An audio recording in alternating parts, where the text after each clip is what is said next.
Hola a todos, muy buenas tardes, bienvenidos a un nuevo capítulo de Piensa tu Constitución, programa de la Fundación Piensa que tiene por propósito tratar de ofrecer una mirada local, una mirada regional al proceso constitucional, ofrecer para la discusión pública contenidos constitucionales, ser una suerte de punto de encuentro en la región donde personas que, pudiendo tener distintas visiones de justicia, nos sentemos a conversar y a dialogar respecto del proceso constitucional sin dividir al mundo entre buenos y malos, y también humildemente tratando de ofrecer a la opinión pública, a la ciudadanía de nuestra región, conversaciones interesantes para poder formarnos, para poder tener elementos de juicio para enfrentar de mejor modo el proceso constitucional. Yo soy Juan Pablo Rodríguez, director ejecutivo de la Fundación Piensa, abogado y profesor en la Facultad de Derecho de la Universidad Católica de Valparaíso, y este es Piensa tu Constitución, programa de la Fundación Piensa, primer think tank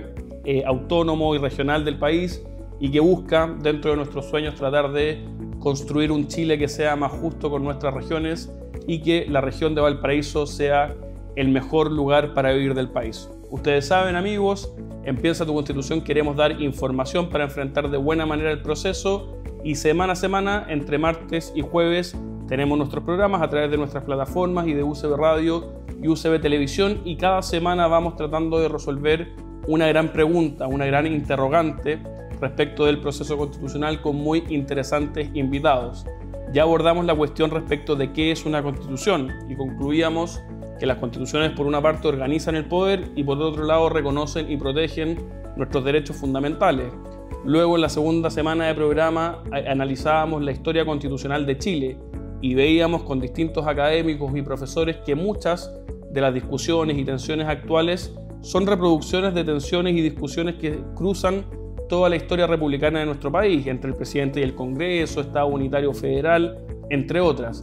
La semana pasada conversábamos respecto del itinerario constitucional, las fechas claves en este proceso, lo que fue el 25 de octubre, lo que será el 11 de abril, estos 9 meses, un año en el cual la Convención Constitucional hará una propuesta de nueva constitución y luego el plebiscito de salida que tendremos. Y esta semana estamos conversando respecto de, dentro de este itinerario, el 11 de abril es una fecha clave en donde tendremos diversas elecciones, una de las cuales será la de convencionales constituyentes, y queremos saber cómo va a funcionar esta elección, conforme a qué reglas. Para ello nos acompañó el día martes Javier Arce, de la Universidad de Valparaíso. Ayer estuvimos conversando en el programa de radio con Javier Zajuria sobre este mismo punto, y hoy día nos acompaña un muy relevante, interesante invitado con quien trataremos de responder a esta pregunta. Nos acompaña el profesor Claudio Fuentes. Claudio es profesor titular de la Escuela de Ciencia Política de la Universidad Diego Portales, es doctor en Ciencia Política de la Universidad de Carolina del Norte. Sus intereses académicos se han orientado al estudio de los procesos políticos tanto en Chile como en América Latina, focalizándose en los últimos años en el estudio de las dinámicas de cambio institucional. Entre otros reconocimientos, Claudio obtuvo el premio a la mejor tesis de doctorado, otorgado por la Asociación Americana de Ciencia Política, y es Luxich Fellow de la Universidad de Harvard. Claudio integró el Consejo Asesor Presidencial Anticorrupción el año 2015 y es investigador asociado del Centro de Estudios Interculturales e Indígenas, y además coordina el Laboratorio Constitucional en la Universidad Diego Portales, donde es académico. Claudio, muchas gracias por acompañarnos hoy día en este nuevo programa de Piensa tu Constitución. Hola, buenas, ¿qué tal? ¿Cómo estás? Muy bien, Claudio, muchas gracias. Acá en esta tarde, día jueves, impulsándonos un nuevo programa de Piensa tu Constitución. Claudio, le comentaba a la gente, la idea es poder tratar de conversar contigo relativamente en sencillo de cuáles son los principales elementos que van a regular la elección de convencionales. Se dice por ahí que esta es una elección de tipo, antes de entrar a los detalles, de tipo proporcional, ¿no? Y conversábamos la semana pasada, un poco las diferencias entre los sistemas mayoritarios y proporcionales. A ver si nos puedes contar un poquito, en términos teóricos, cuáles son estas diferencias y por qué nuestro país privilegió la utilización de un sistema de carácter proporcional. Bien, bueno, gracias por la oportunidad, y a ver si tratamos de explicar estas cosas que son un poquito complejas en lenguaje sencillo. En Chile, históricamente, el sistema proporcional ha sido preferido, esto es desde hace mucho tiempo, e incluso el sistema binominal es un tipo de sistema proporcional, es el menos proporcional de los sistemas proporcionales. Pero en general, ¿cuál es hay muchas familias, pero las dos grandes familias son, uno, un sistema mayoritario que lo podríamos resumir entre mayoría manda, es decir, en un distrito tú eliges a una persona que se obtiene el 50+1, gana, ¿ya? Y parece que intuitivamente eso es como normal, o sea, es como lo que deberíamos tener. Ese es el sistema mayoritario, por ejemplo, en Estados Unidos. En Estados Unidos hay distritos y en esos distritos el ganador se lleva todo, se llama. Es decir, el que obtiene el 50% de los votos gana. Y en el proporcional, en ese mismo distrito, lo que se hace es dividirlo para permitir que más asientos haya en ese distrito, para permitir que mayores tendencias políticas entren al sistema. Y ahí se produce la primera gran diferencia entre el mayoritario y el proporcional. En el sistema mayoritario, lógicamente te tienes que poner de acuerdo porque sabes que un 50+1 es muy difícil de alcanzar. Por lo tanto, tiende a favorecer a los grandes partidos o a las grandes agrupaciones.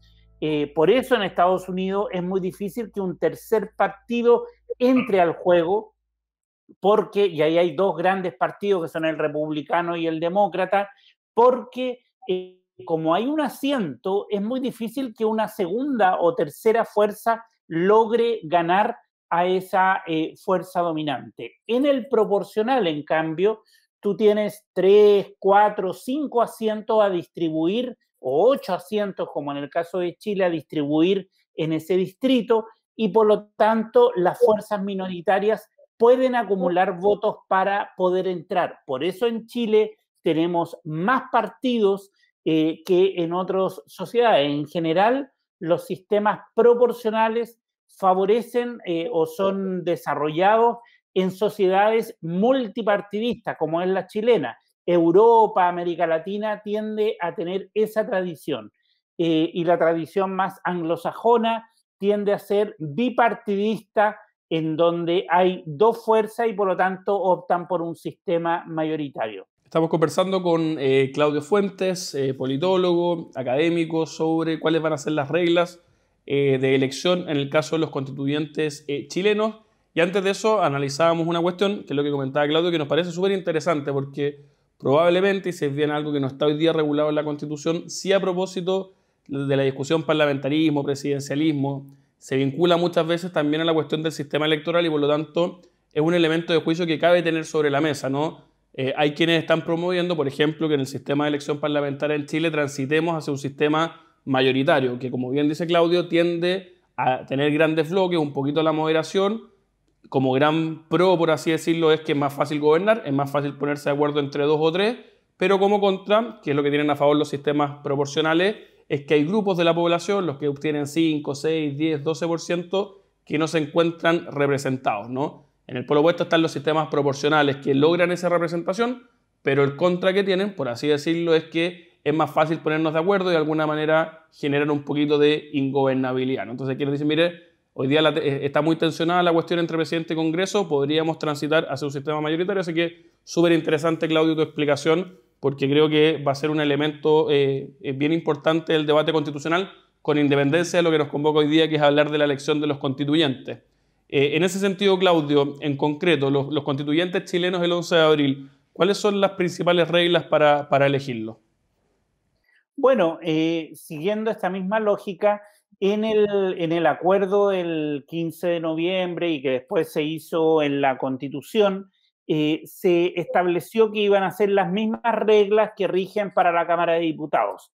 Y por lo tanto, se rige por un sistema proporcional con lista abierta. ¿Esto qué significa? Primero, que hay 28 grandes distritos, que esos 28 distribuyen asientos entre 3 y 8 asientos, hay un distrito como el de Arica y Parinacota que tiene 3, y por lo tanto van a poder acceder 3 convencionales, y un distrito como Santiago o como otros distritos que llegan a 8 o 7 u 8, ahí depende de cuánto sea la definición Sí. final. Acá tenemos No recuerdo bien. el distrito 6, Claudio, acá en la región de Valparaíso, que es la quinta cordillera, elige 8, por ejemplo.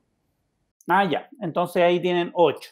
Entonces, ¿qué es lo que sucede?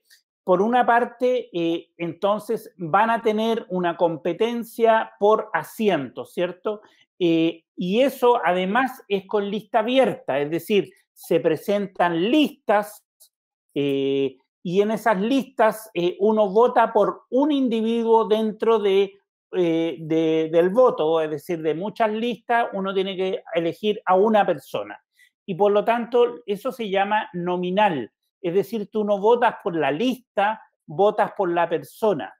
Sin embargo, que hay un elemento muy importante a tener en cuenta, el sistema de recolección para convertir los votos en escaños, es decir, si yo saco, pongamos un ejemplo, 50.000, otro saca 20.000 y otro saca 10.000, 3 listas, ¿ya?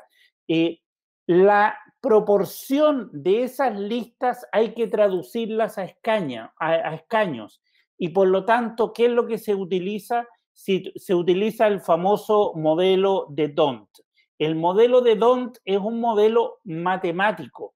Es un señor que inventó un modelo para traducir esos votos en escaños. Eso es lo que hace simplemente el modelo. El modelo de D'Hondt no es el sistema proporcional. El modelo de D'Hondt es una fórmula matemática y que consiste en dividir esos votos que obtuviste por la cantidad de escaños. Es decir, esos 50.000 los divides por 1, por 2 y por 3 hasta llegar a los 3 escaños.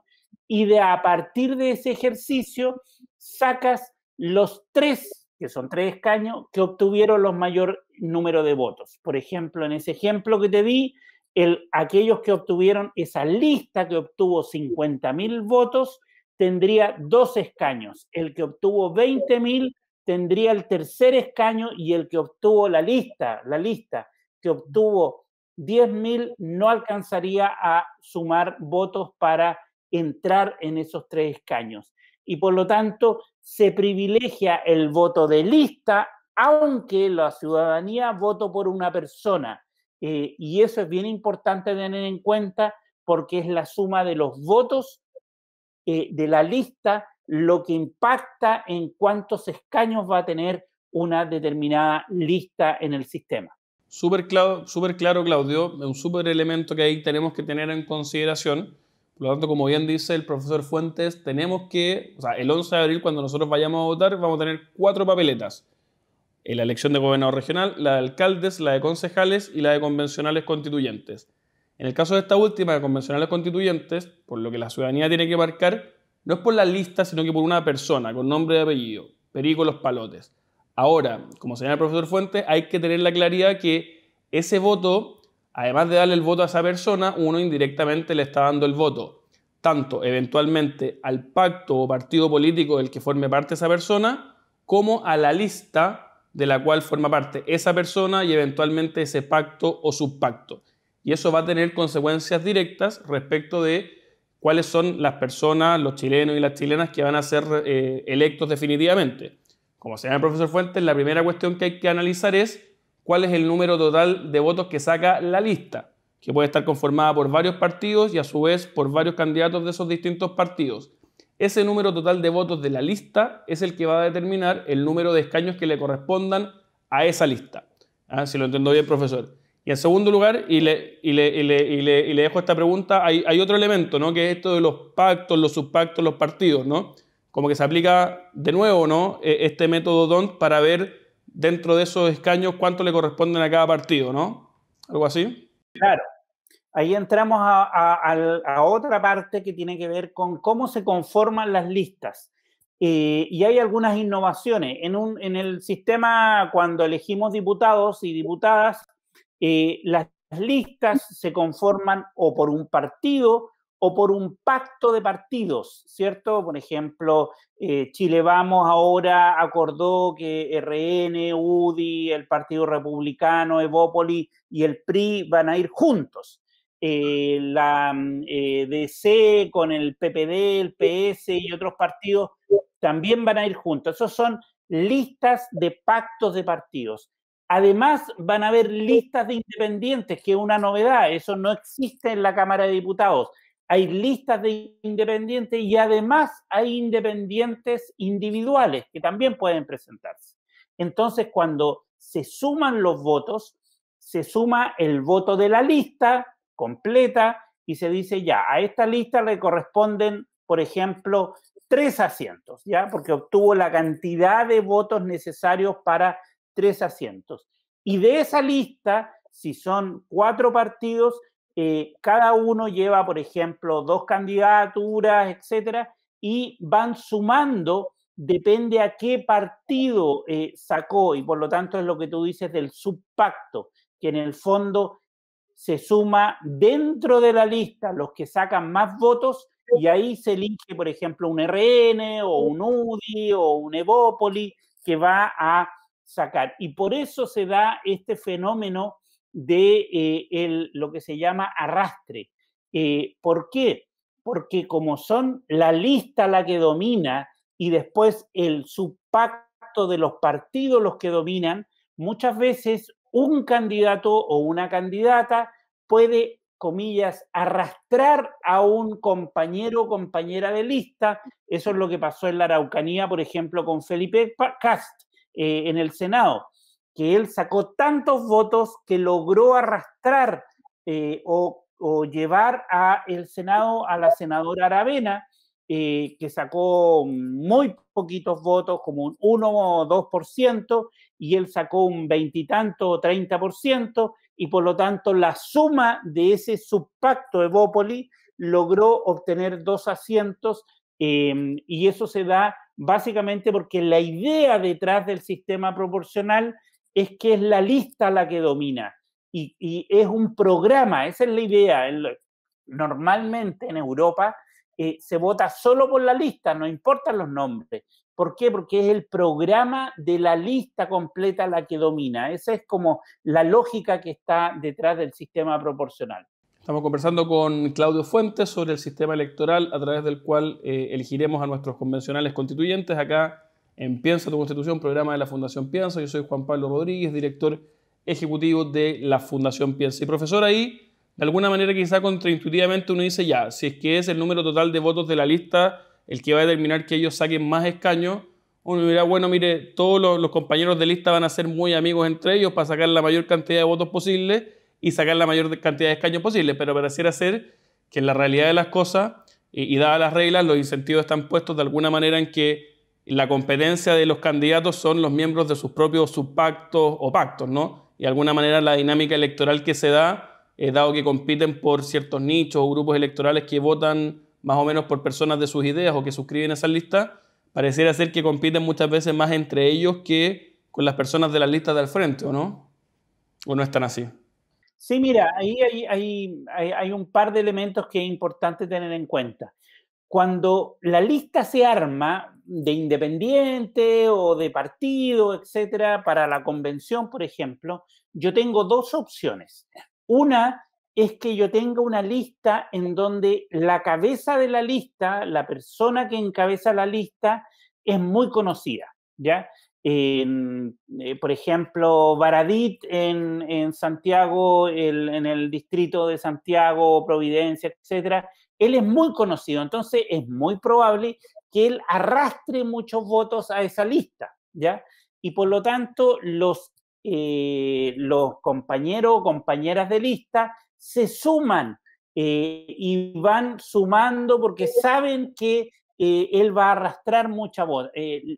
Entonces, una opción de estrategia de la lista es pongo 1 o 2 personajes muy conocidos y me subo al carro en el fondo, ya con la opción y la alternativa de subir. Otra opción que es cuando no todos son tan conocidos y se divide en el territorio. de modo de capturar votos de distintas partes y tratar de sumar votos a la lista. Eso también se ha dado. En Arica, por ejemplo, en un distrito hay una candidata socialista que logró eso gracias no tanto a que ella era conocida, sino que a todos hicieron un buen trabajo territorial para sumar votos a la lista y lograr sacar un asiento al final. En este caso va a ser para la convención. Entonces hay distintas modalidades. Disculpe ahí que lo interrumpa, pero eso se ve de alguna manera exacerbado o hay más posibilidades de hacer eso luego del cambio del sistema binominal a la que tenemos actualmente, que uno de los elementos que tuvo es agrandar los distritos, ¿no? Los distritos que antes eran más chiquititos territorialmente, hoy día son más grandes y más inabarcables para una candidatura única, qué sé yo. Antes era acá Viña Concón y ahora es Viña Concón, Valparaíso, Santo Domingo, Casablanca, Isla de Pascua, en fin. Entonces, ahora estos territorios más grandes pareciera ser que estrategias de ese tipo encuentran mayor sentido.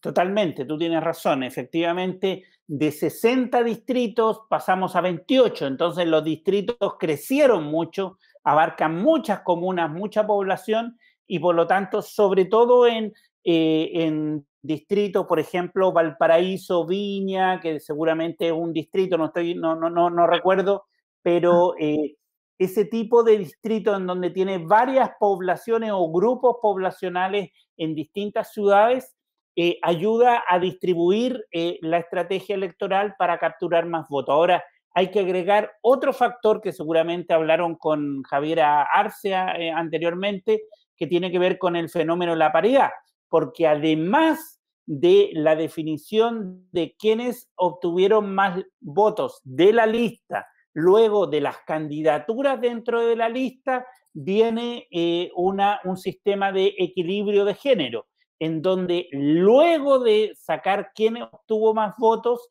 se saca si hay hombres y mujeres en forma equilibrada.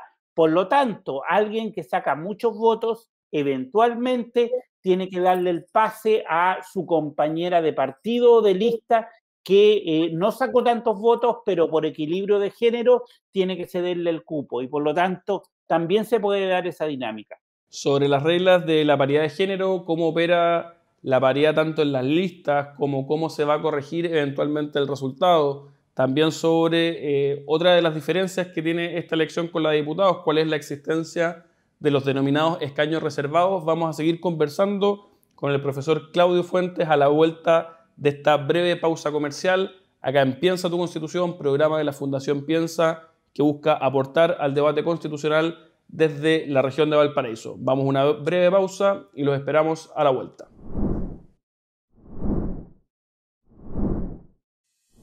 Hola a todos, bienvenidos de vuelta a este nuevo capítulo de Piensa tu Constitución, programa de la Fundación Piensa que busca aportar una mirada regional, una mirada local al debate constitucional. Yo soy Juan Pablo Rodríguez, abogado, profesor de la Facultad de Derecho de la Universidad Católica de Valparaíso y director ejecutivo de este Centro de Estudios Regional. Estamos esta semana conversando y respondiendo la pregunta de cómo vamos a elegir a los convencionales constituyentes el 11 de abril, para lo cual hoy día nos acompaña el profesor de la Universidad Diego Portales, Claudio Fuentes, que además de ser profesor de la Escuela de Ciencia Política, es doctor en Ciencia Política de la Universidad de Carolina del Norte. Comentábamos con el profesor Fuentes cuáles son las principales reglas para esta elección.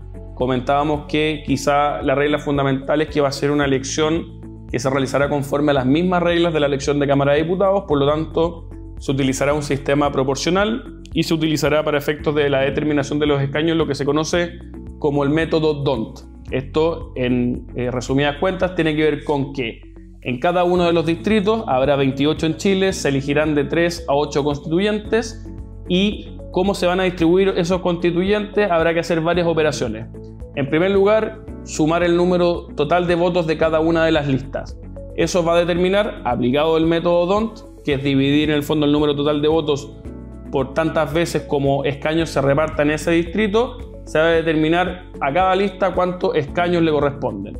Luego de hacer eso, como las listas eventualmente están compuestas por 1, 2, 3, 4, 5 partidos, se hará exactamente el mismo ejercicio, pero respecto de los partidos, con los escaños que les corresponden a esas listas. Y por lo tanto tendremos una segunda operación que dirá, de este número total de escaños que le corresponden a la lista, bueno, cuánto le corresponde ahora a cada uno de los partidos o pactos.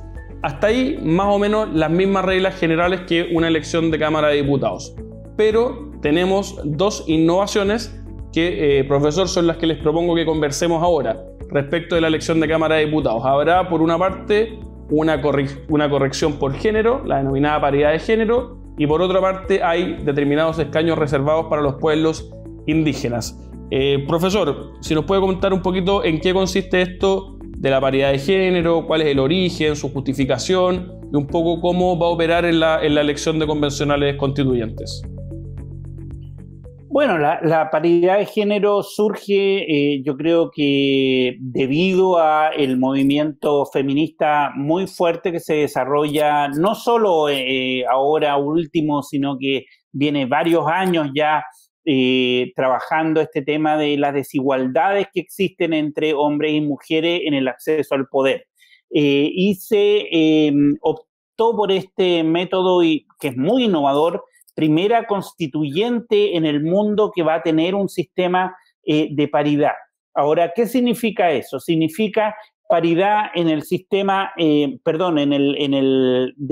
candidatura y de resultado, que es lo más interesante. Es decir, por una parte, se exige que en el sistema de elaboración de las listas siempre esté encabezado por una mujer y después lo que se llama un sistema de cebra, vaya hombre, mujer, etc. O sea, parte con mujer, hombre, mujer, etc.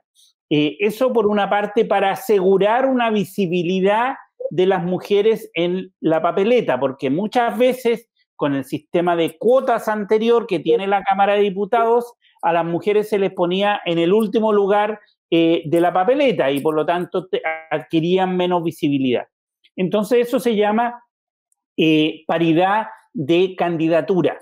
Y se agrega la paridad de resultado. ¿Qué significa eso? Que una vez que en un distrito se elige una cantidad de candidaturas resultan electas, tiene que existir un sistema de equilibrio. Te voy a dar un ejemplo. Por ejemplo, en un distrito, para hacerlo fácil, de 4, y de esos 4 electos salen 4 hombres, ¿ya? Entonces, los 2 hombres que obtuvieron menos votación, pero que fueron electos, es decir, de los candidatos electos, los 2 menos votados van a tener que cederle el puesto a su compañera de partido o de lista que obtuvo la mayor votación y por lo tanto va a quedar ese distrito de 4 compuesto por 2 hombres y 2 mujeres.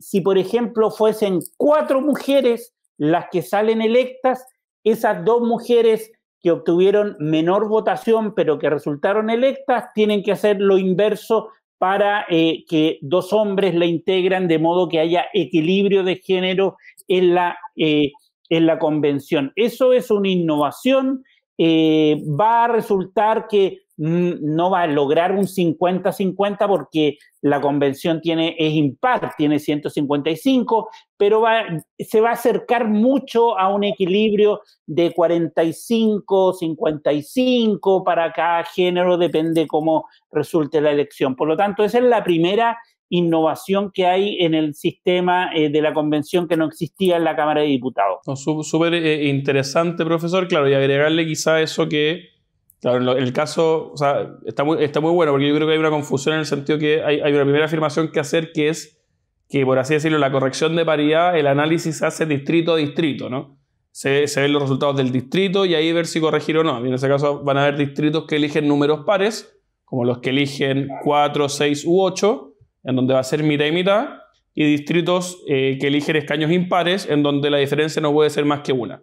Es decir, si eligen 3, va a tener que ser 2 y 1, si eligen 5, 3 y 2, si eligen 7, 4 y 3.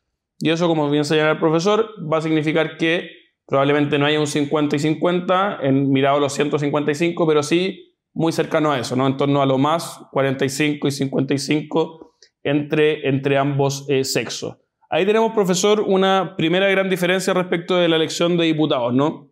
Ahí no opera una corrección de resultado en la paridad de género y acá, y no solamente respecto a la Cámara de Diputados, sino como usted señala, al parecer respecto de la legislación comparada, ¿no? Pareciera ser que esta es una primera gran innovación de Chile respecto de todo el resto de las elecciones en el mundo. Y en segundo lugar, profesor, también se habla de esto de los escaños reservados, ¿no? Que Chile va a haber en la Convención Constitucional escaños reservados para los pueblos indígenas. A ver si nos puede contar un poquito de dónde viene esto, cuál es la justificación también y cómo va a funcionar. Bueno, esto también es parte de las demandas sociales que fueron bien aceptadas por el sistema político. Estaban todos de acuerdo en incorporar a los pueblos indígenas desde la derecha hasta la izquierda. La pregunta era cómo incorporarlos. En general, en las convenciones constituyentes o asambleas constituyentes de otros países se han incorporado. Yo creo que en menor medida de lo que fue el caso de Chile, el caso de, por ejemplo, Venezuela, Colombia, en su minuto, incorporó ese tipo de mecanismo, Ecuador, por cierto, pero en el caso de Chile es con un poco mayor de intensidad. Ahora, ¿cómo tiene varias particularidades que hay que notar respecto de los escaños reservados?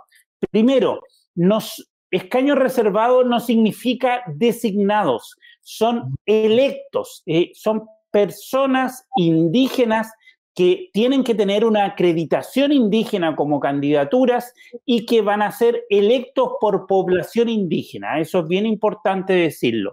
Segundo, es un distrito nacional, es decir, no es que en cada distrito haya representación indígena, como dijimos 28, sino que es solo un distrito nacional. Por lo tanto, van a haber votos de cada uno de los pueblos. En tercer lugar, va a haber una representación efectiva de 17 escaños reservados, es decir, 138, llamémoslos chilenos, y 17 que son indígenas, ¿ya? Estos 17 se distribuyen 7 para el pueblo mapuche, que es mayoría en el caso de Chile, 2 para el pueblo aymara y 8 para el resto de los pueblos, que son 10 pueblos en total en el caso de Chile, ¿ya? Ahora, y ahí vienen cosas que son bien innovadoras.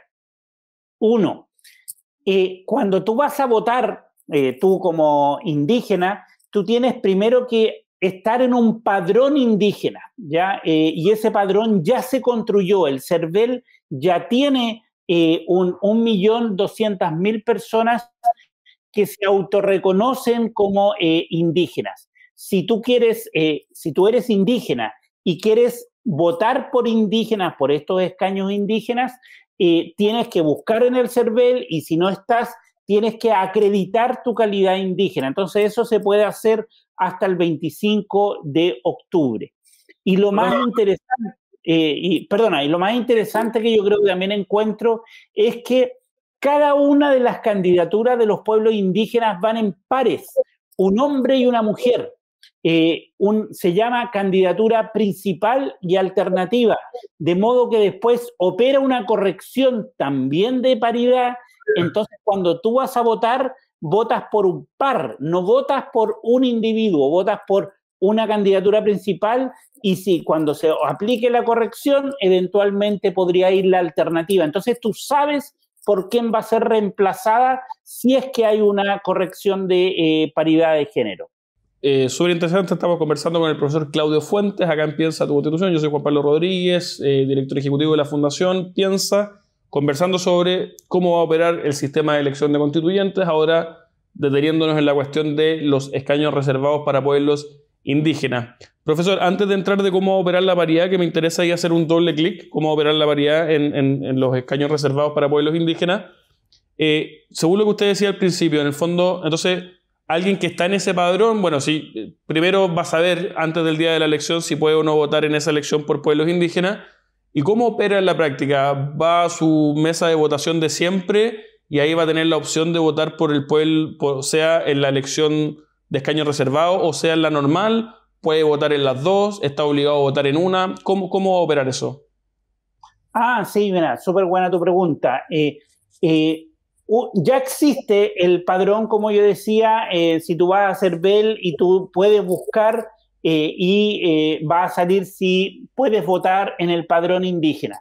El día de la elección, tú llegas a la mesa, a la misma mesa, seguramente van a haber un poco más de mesas de las que tradicionalmente tenemos, vas a llegar a la mesa y el encargado de la mesa va a haber un asterisco o una marca en donde va a decir, mira, tú eres indígena, tú tienes la opción, o votas por los escaños reservados o votas por el distrito.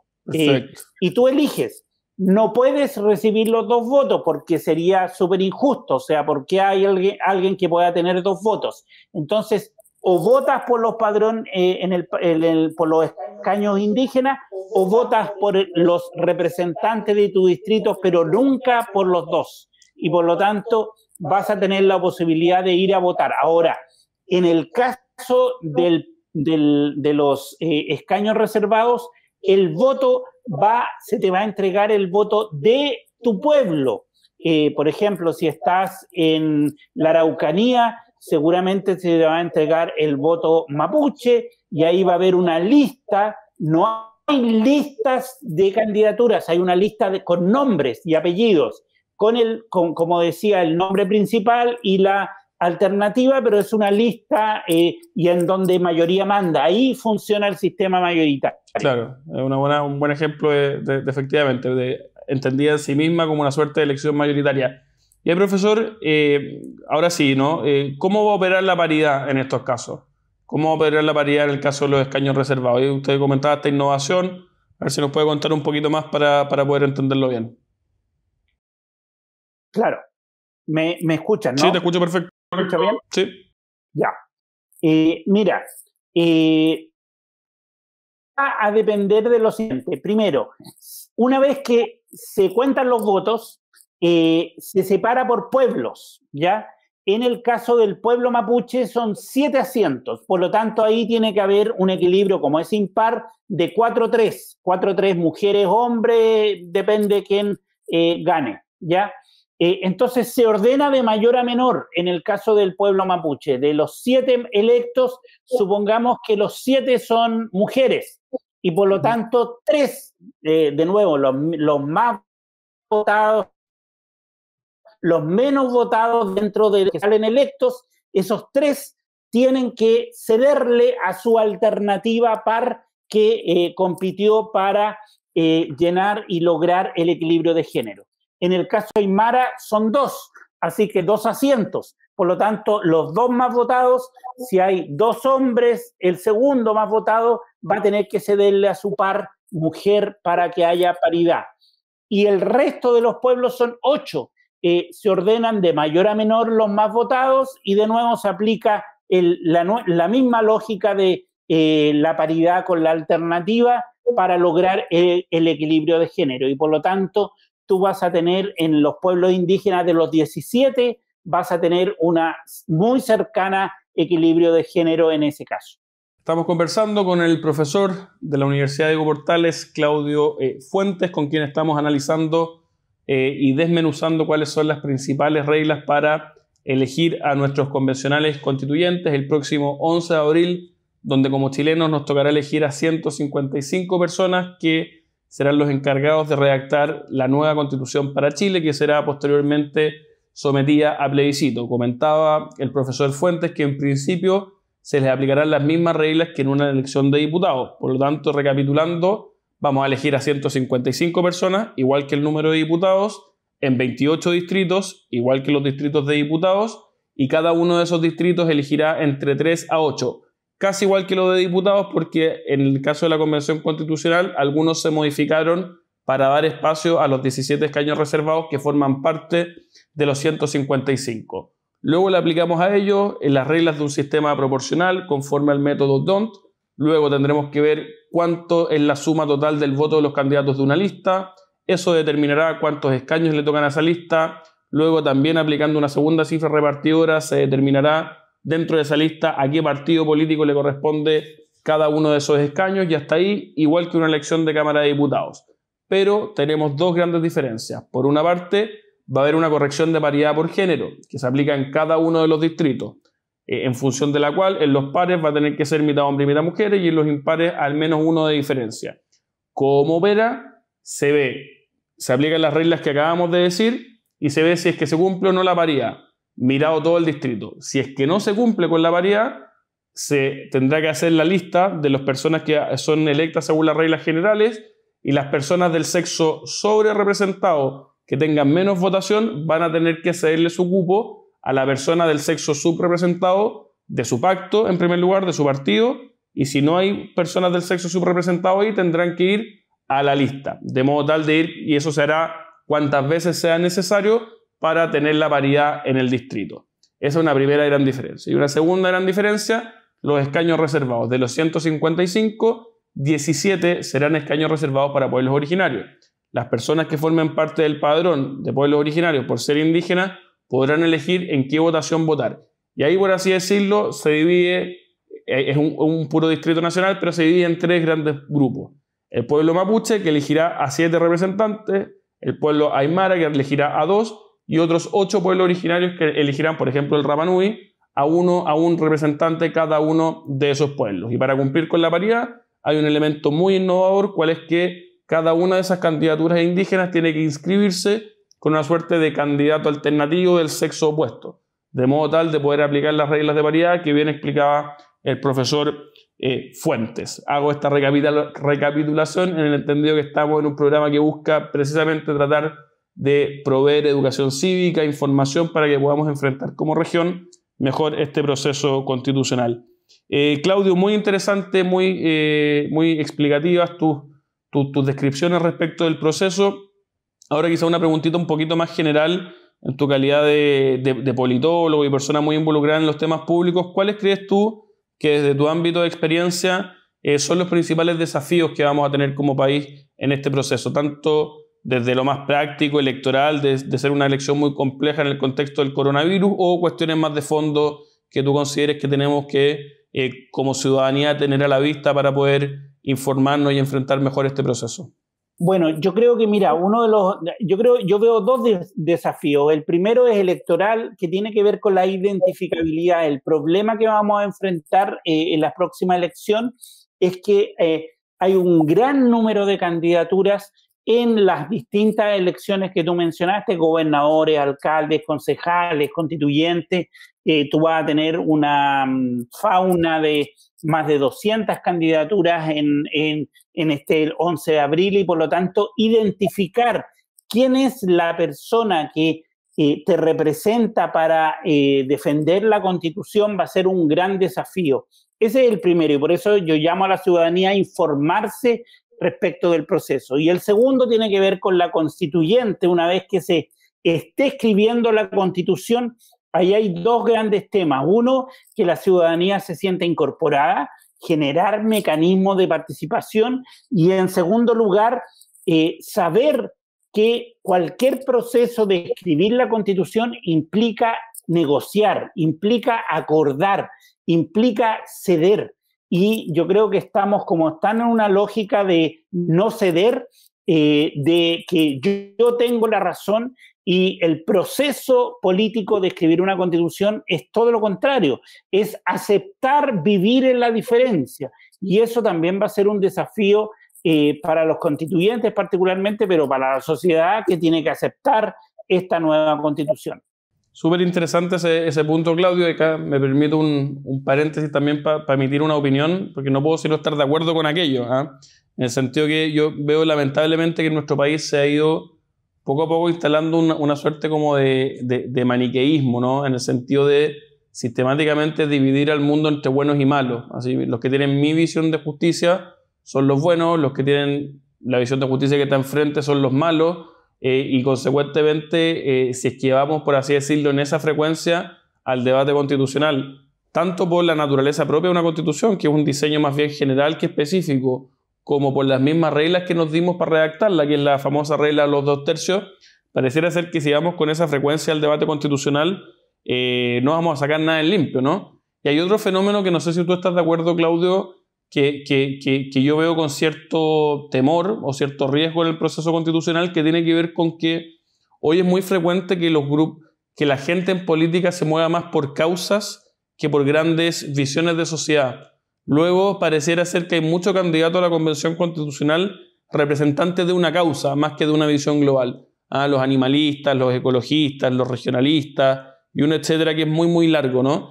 Yo como que veo los debates, veo lo que proponen y me da la impresión como que hay un riesgo de que la Convención Constitucional se transforme en una suerte de colección de identidades, ¿no? En el que cada cual ande buscando los 2/3 para su causita con independencia del resultado global. Y creo que si eso se materializa, vamos a terminar con una constitución inconexa, cada cual despreocupado de los temas relevantes y preocupado solo de lo suyo. No sé si tú lo ves de algún modo parecido o si tienes alguna opinión a ese respecto.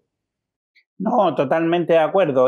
Uno de los grandes problemas es que, a diferencia de otros países que enfrentaron un proceso constituyente, acá no tenemos partidos, etcétera, pero no tenemos un movimiento social coordinado que tenga una plataforma y que llegue a esa convención con ciertos lineamientos. Eso hoy día no existe.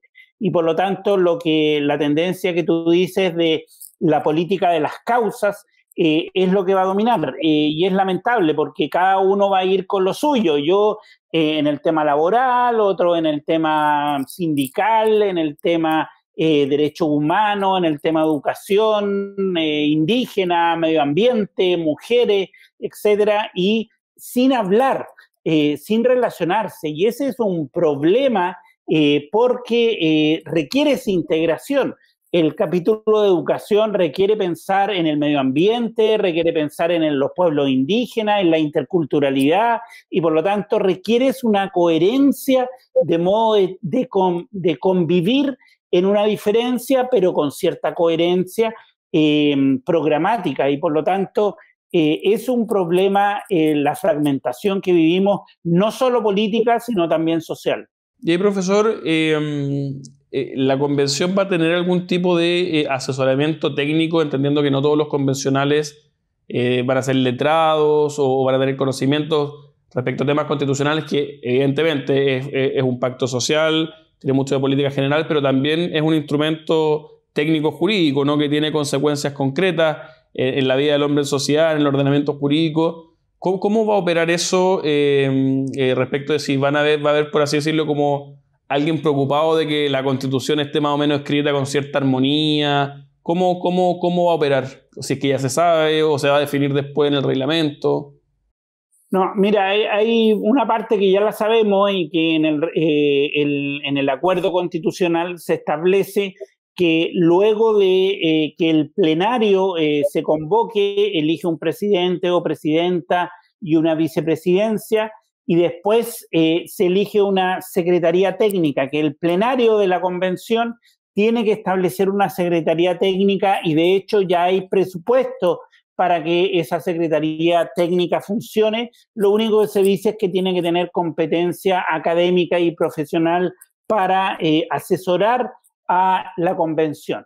Eso ya está establecido. Ahora, adicionalmente, usualmente las convenciones, y eso va a quedar en el reglamento que lo define la convención tiene que definir un reglamento, y en ese reglamento, usualmente, la experiencia de otras convenciones, ¿qué es lo que te dicen? Que además de las comisiones temáticas de derecho, de gobierno, de temas de ética, etcétera, además de esas comisiones de trabajo, tenga que existir una comisión que se llama de coherencia o de redacción, y que ayude a armonizar, o comisión de armonización, que ayuda al final a armonizar y darle coherencia y sentido a la Constitución, porque artículo por artículo muchas veces quedan artículos incoherentes. Súper interesante, Claudio. Profesor, sus explicaciones creo que nos sirven a todos nosotros para poder enfrentar de mejor modo este proceso y tener elementos para poder ir comprendiendo ya, no en lo general, sino que en los detalles, cómo va a funcionar esta cuestión tan importante que va a ser la Convención Constitucional en nuestro país. Profesor, antes de despedirlo y agradecerle, a mí siempre me gusta preguntarle a nuestros invitados para recomendarle también a nuestra audiencia, y dado sobre todo ahora que el COVID a veces nos hace o leer más o ver más series, a ver si tienen alguna serie, algún libro que esté leyendo que le parezca interesante recomendarnos. Oye, mira, me regalaron para Navidad un libro de un chileno, Alejandro Zambra, que se llama Poeta Chileno, excelente, muy divertido, pero también tiene una pluma muy, muy buena. Zambra ha tenido libros más bien cortos, breves, y esta es su primera incursión en una novela más contundente, y es el drama de un escritor que se siente poeta, pero que no escribe poemas tan buenos. Entonces es muy divertido y es muy, muy chileno, ¿eh? Tiene mucho de nuestra sociedad y de la coyuntura actual, y realmente lo recomiendo, muy entretenido. Recomendamos a Zambra entonces. Claudio Fuentes, profesor titular de la Escuela de Ciencia Política, doctor en Ciencia Política, destacado líder de opinión y politólogo. Muchas gracias por acompañarnos hoy día en este nuevo capítulo de Piensa tu Constitución, por el tiempo, la deferencia y por sus explicaciones tan claras, Claudio. Muchas gracias. Gracias a ustedes y los felicito por este espacio.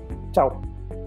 Chao, un abrazo grande. A ustedes también, muchas gracias por acompañarnos hoy día en este nuevo capítulo de Piensa tu Constitución, programa de la Fundación Piensa que busca aportar con una mirada local al debate constitucional, busca aportar también ciertos contenidos constitucionales y ofrecernos, como bien señalaba el profesor Fuentes, como un punto de encuentro que acepte que las sociedades como la chilena, y no podría ser de otra manera, somos sociedades plurales, en donde conviven distintas visiones de justicia, y llevados a un ejercicio constitucional como el que vamos a enfrentar, tendremos que inexorablemente ponernos de acuerdo y tratar de construir juntos una constitución que nos representa a todos y que nos permita salir de la crisis social, política y económica en la que estamos. En ese esfuerzo estamos en la Fundación Piensa, de ser un punto de encuentro, ofrecernos como tal y aportar a la construcción de este país y de enfrentar los distintos desafíos que tenemos. Yo soy Juan Pablo Rodríguez, director ejecutivo de la Fundación Piensa, abogado y profesor en la Facultad de Derecho de la Universidad Católica de Valparaíso, y esto es Piensa tu Constitución, programa al cual te invito a que participes, interactúes a través de nuestras redes sociales y las plataformas de la Fundación Piensa, que sale entre martes y jueves a las 2:30 por UCB Radio y los días jueves además por UCB Televisión. Te invito a que nos sigas, a que conozcas el proyecto de Piensa tu Constitución y que si te perdiste algún capítulo lo puedes escuchar en las distintas plataformas de la Fundación Piensa. Gracias por acompañarnos y nos vemos el próximo martes. Un abrazo.